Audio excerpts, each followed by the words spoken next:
Hello and welcome to my TED presentation. As I'm in the TED Club, I have this presentation for you.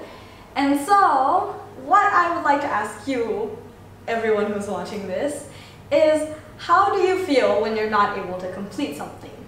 When you're working on something and your teacher or anyone tells you you have to stop, and then you're just like, honestly, do I really have to?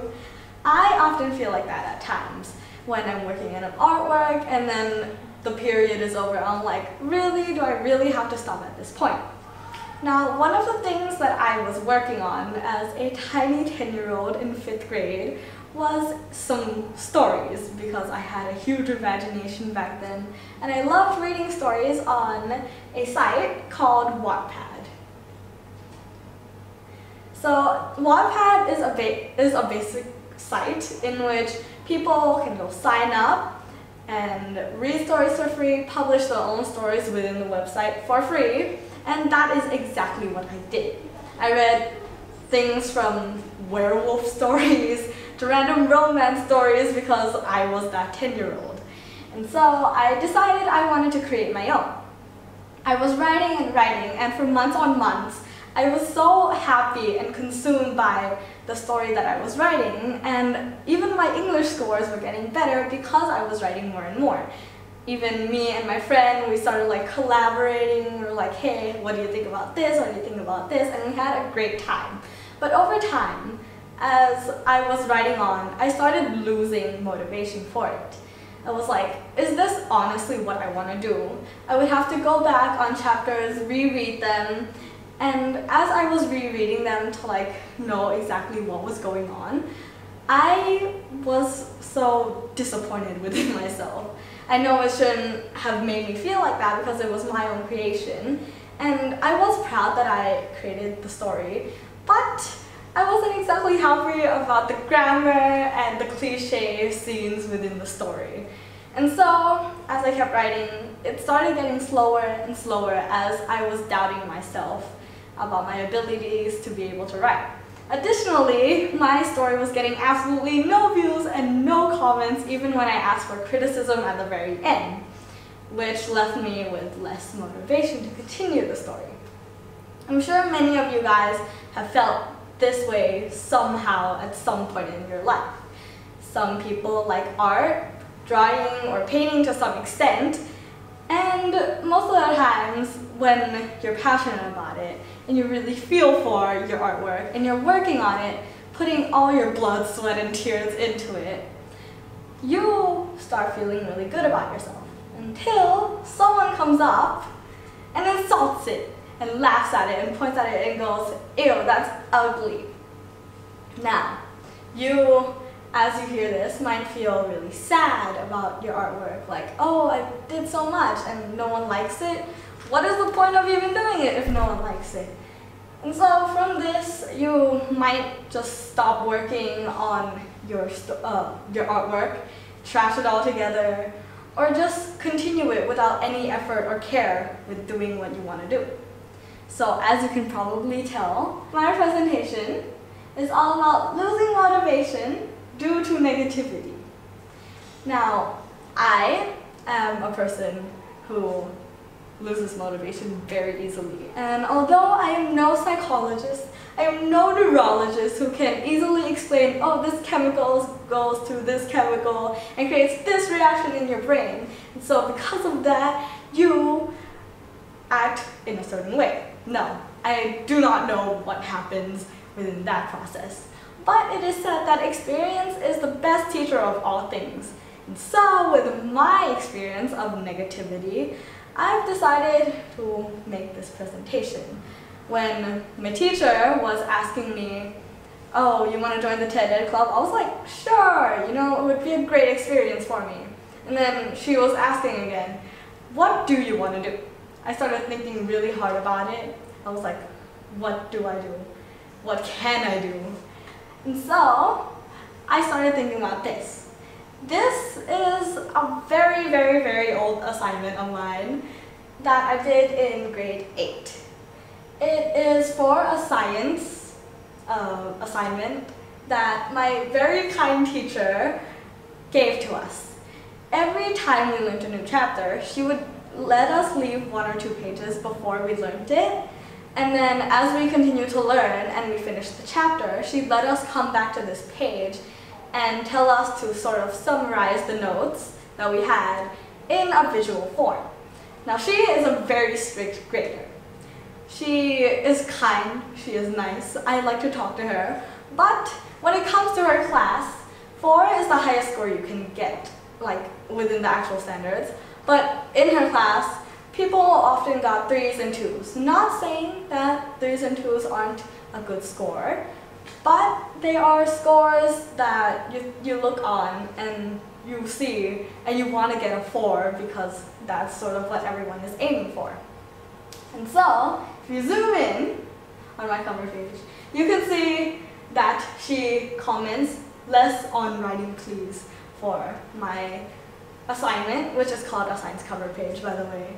And it was graded a 3 because I had so many notes. Even though it was very colorful and I put a lot of work into it, it was given that. I'm not saying that a 3 is a bad score. I was happy with it. I'm fine. But knowing that I could have done better just sort of left me with a feeling of disappointment.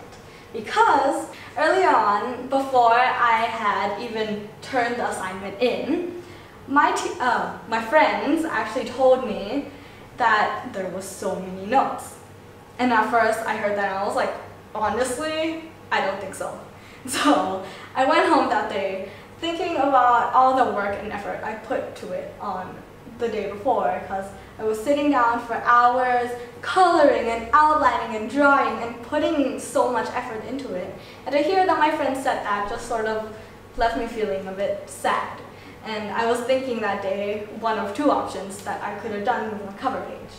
The first was to improve on it, maybe scrap the whole thing altogether, redo it, but ultimately get a better score because I would have done better. Or secondly, I could just leave it. And so, as you can see, I was being a procrastinating, lazy person, as that is my trait. And I got a 3 for that because I left it. Now, I am a human being and I have many flaws. And so when my TED Ed teacher was talking about what topic I wanted to do, I thought about this. As I thought about this, I was thinking, why am I like this? So, if we move on, I googled why am I like this. Now, once again, I am no psychologist and I'm not educated in the field at all. And so to Google it, it was sort of hard because I had no basis of what people act like, how they act like, and why they act like what they do. But Google, if you click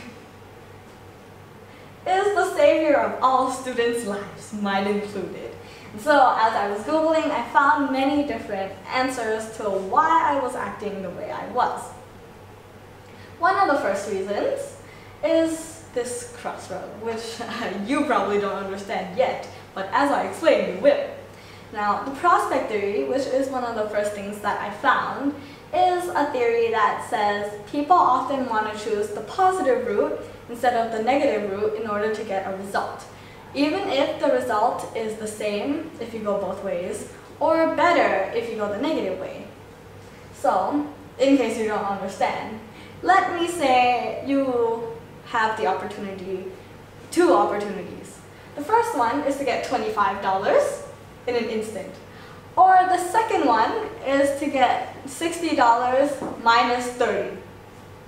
If you really don't think about it, you will probably choose the $25 because it is much more pleasing to get $25 directly rather than losing some and getting some and gaining $30 in the end. People often choose this route because it's more pleasurable, it's more positive to them rather than actually losing some. But in the end, that way that you would choose would be more beneficial. So if you apply this to my topic with my cover page, you can see why I chose to not redo my cover page. that is because I was feeling very lazy that day. I wanted to procrastinate and just chill at my home because the day before I was working so hard. And I chose the easier route of things, even though it led me to a score that would have been better had I redone my cover page. The second thing that I found is something called negativity bias. Now, negativity bias is a bit hard to describe, so I have this beautiful picture for you. I edited it a bit because some of the words were inappropriate and I replaced it with goblin. So basically what this picture is trying to say is the person texting from the blue end is like, I love you, and then in the middle of all the I love yous, the person insults the second person saying you are a goblin, and then the second person, rather than focusing on all the I love yous, focuses more on the you are a goblin. And so the last part reads, no matter how many times you say I love you to a woman, she will always say bad things. And although that does have like a sexist sort of connotation to it, it is part of negativity bias because the person on this side chooses to focus more on the negative side and see the negative rather than the positive first. And so, yes, that is what negativity bias is. If you still don't understand what negativity bias is, there is another picture. Mean Girls. I'm sure some of you might have seen it before, but it's basically a movie about this girl who moves into this new high school. At this new high school, there's this group of girls who are bullies. They're just mean, they're terrible. And one of the bullies is Regina George. She is the head of the group, and she is a terrible person. So if I were to ask you, if Regina George came up to you and asked you, hey, where did you get that shirt? It's so pretty. Would you A, think that this mean girl, who you don't like by the way, actually likes your shirt and genuinely wants to compliment you because she's that nice of a person? Or B, thinks she just wants to insult you in a sarcastic way, saying that your shirt is very cute? Some of you might choose to say A because you might know what my next point is going to be about. But in reality, if she really came up to you, your first instinct would just be to walk away, maybe call her a few nasty names because she is a very mean bully and you just don't want to deal with what she has to throw at you. That is, once again, negativity bias. So negativity bias is basically when people have, they see the positive comments and the negative comments, but the negative comments outweigh the positive. So as you can see here, one negative comment basically equals to 3 negative comments. And it just shows how much of an impact a negative comment has on a person. So if I were to use this and apply it to my situation in which I was working on my cover page and someone, one of my friends, just came up to me and went, hey, there's a lot of notes in there. I sort of took that as a negative comment because I had worked so hard on it, and to see that people weren't pleased with what I had just sort of affected me in a negative way. So I went home that day, saw it as a negative comment, and I was thinking about it for the whole day, and I still decided not to do anything about it because it was just way too much work for me to redo. Yes. The very next thing that I had, which I hadn't Googled by the way, it was something that popped into my mind as I was making my presentation, is the complicated topic of mindsets. Now there are 2 types of mindsets, growth mindset and a fixed mindset. My wonderful 8th grade teacher was actually the person who introduced me to this concept, and the whole class was then told to sit down and watch a TED-Ed video on it. And so A year after that, it just randomly popped into my head as I was making this TED Ed presentation. Now, a growth mindset is basically a mindset in which a person always thinks to improve. They always want to do something and want to have a challenge given to them so that they can solve it. No matter how hard it is, they will always try, even through multiple failures. A fixed mindset is the complete opposite, in which a person is just left standing where they are at. They might see a negative comment, see it as something that they should take in, and they get less motivated because of this.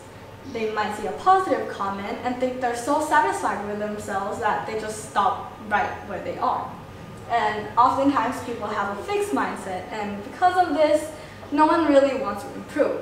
Not saying that there aren't those people out there who have a growth mindset, because I know that I've met many people who have a growth mindset and who always thinks to improve. But fixed mindsets are what we are talking about today. So to get into the topic of mindsets, if you don't exactly get it or to try to relate it to my topic, I will tell you a story. Now the story is an emotional athlete story. You will see that this is our athlete. This muscular guy up here. He probably throws shot puts when he's at school, you know, just being that athletic person he is, doing well in PE, going to the gym every day, taking protein shakes. But as you can see here, his legs look like sticks. That is because he is so satisfied with himself that his arms are just the basis of his ego. Every person comes up to him and swoons over his muscular arms until one day, there comes me. I approach this guy. I'm like,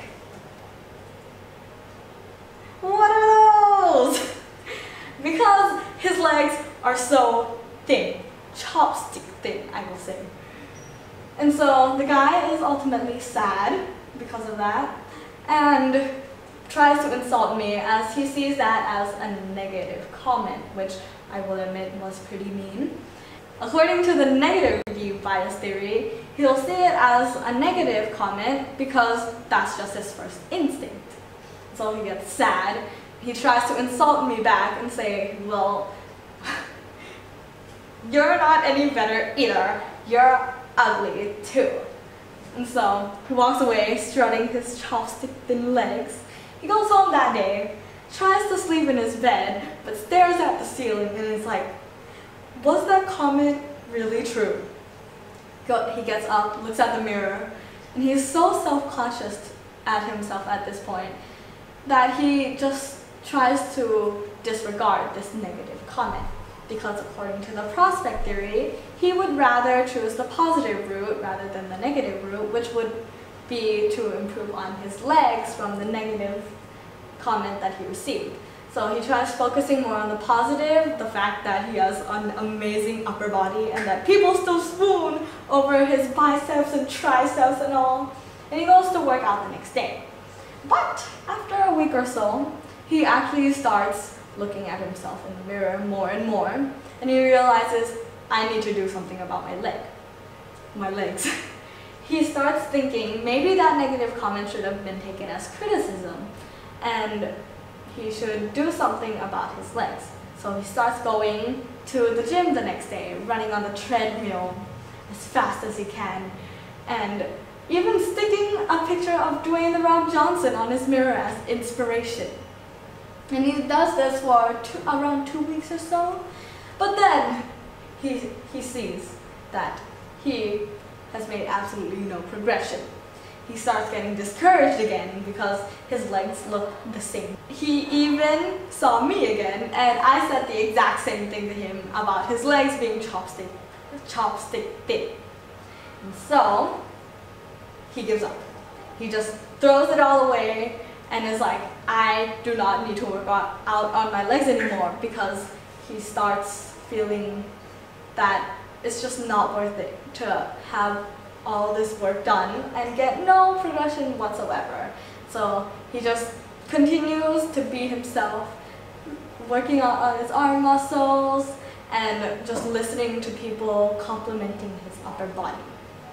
And then, after a while, he just goes back to his normal routine. But one day, as he goes into the gym, he meets this person, a very handsome, muscular guy. He looks at him from top to bottom and sees, well, this guy has a pretty good facial structure, has very nice biceps and triceps. And then he looks down. His legs are actually very muscular. And then throughout his gym session that day, he just continues to look at that guy. And then he glances back at himself within the mirror, looks down at his legs, and realizes, I cannot compare to that guy. He goes home that day, feeling disappointed and sad, comparing himself to this guy who has been working at the gym for around a month or so. And after that instance, he begins to avoid the gym as much as he can because he doesn't want to meet this guy. And because he avoids the gym, he just is left in a slump. He's sad. And so that is his story. This guy, he receives this negative comment and takes it as a negative thing to himself and takes it personally. And he chooses to first ignore that, but then try to go back and do something about it. And after seeing absolutely no progression, he gets less motivated because of that negativity in his life. And from the positive comments that he got, he decided to take that positivity, use it to run his life, and make himself feel better to the point where he doesn't want to improve anymore. That is what you call a fixed mindset. Him not wanting to improve because of either the negativity or the positivity in his life is a fixed mindset. That is exactly what he has. But him being an athlete, he should want to improve, right? So really, what should he have done? So, first of all, with the positivity in his life, his very muscular arms, he should have used that to encourage him even more to go on with what he has done. And with the negativity, which is basically his legs, and the insults that I gave him, he should have used that to want to improve himself. And with that being said, him going back to the gym again and seeing that muscular guy, he should have taken this muscular guy as encouragement for him to continue to do what he wants to do and be inspired by him, to want to become him, basically, with his muscular arms and very muscular legs. So on my last note, I really just want to say to always think to improve. No one is perfect. Everyone has flaws, and even though you might be like a straight A student or very happy at what you're doing in life, you always have something that you can improve on. No one is flawless. And always show gratitude, even to the smallest compliments or smallest things that you see in life. People often overlook the positivity they have in life because the negativity is so prominent within our society. Even with the smallest positive things within our lives, we should try to not ignore it, but take it in and be like, oh, this is good, this is what we wanted, and use that to make us want to go further in our future. So, to end it off, motivation is something that we all need in life. It's something that we use to finish whatever we want to do, and oftentimes we lose it. I myself have lost it, as I said before, with my Wattpad story, and after years of not writing anymore because I was so disappointed of that story and so guilty that I couldn't finish that story, I have actually begun to write more, like these days, after a very long LA assignment in which I was Instead, I was told to write a short story. That really inspired me to write more, and I began writing. But what about you guys? I mentioned that you guys probably have something you're passionate about, but people often look down on you because of what you want to do or what you are doing. But will you really get unmotivated because of that? Will you really give up on your passion because of one comment someone said? Will you either choose the $25 or the $30 that was given in the crossroads? Will you be like that emotional athlete and just give up on all the progress you made? This choice is something that only you can think about, and only you have the power to change what your life is going to be like. So with that note, I would like to say thank you very much, and I hope you enjoy.